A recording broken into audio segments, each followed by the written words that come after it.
ایک اہم سوال کہ جو میں آپ سے پوچھنا چاہتا ہوں، پوچھنا یہ تھا کہ امام زین العابدین جنہوں نے واقعہ کربلا اپنی آنکھوں سے دیکھا تھا، واقعہ کربلا کے بعد تقریباً 40 سال تک زندہ رہے۔ اس طرح 40 مرتبہ آپ کی زندگی میں 10 محرم کا دن آیا تھا۔ امام زین العابدین جو امام حسین رضی اللہ تعالی عنہ کے بیٹے تھے، کیا آپ نے اپنی زندگی میں ایک بار بھی 10 محرم کو گھوڑا نکالا؟ کیا آپ نے اپنی زندگی میں ایک بار بھی 10 محرم کو ماتم کیا؟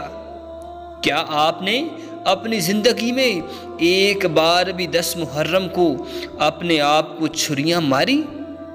اگر امام زین العابدین نے ایسا کبھی نہیں کیا تو میرا سوال یہ ہے کہ آج کل جو لوگ محرم میں ایسا کرتے ہیں وہ کون ہیں؟ کس کے طریقے پر چل کر ایسا کرتے ہیں؟ کیا ان لوگوں کو امام زین العابدین سے بھی زیادہ غم ہے شہادت امام حسین رضی اللہ تعالی عنہ کا؟ حق اور باطل کو جان کر جیو کہ قتل حسین اصل میں مرگ یزید ہیں، قتل حسین اصل میں مرگ یزید ہیں۔ اسلام زندہ ہوتا ہے ہر کربلا کے بعد۔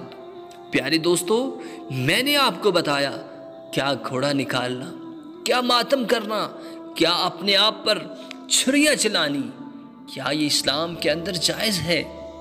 کہ شہید مر کر بھی زندہ ہے، شہید کی جو موت ہے وہ قوم کی حیات ہے۔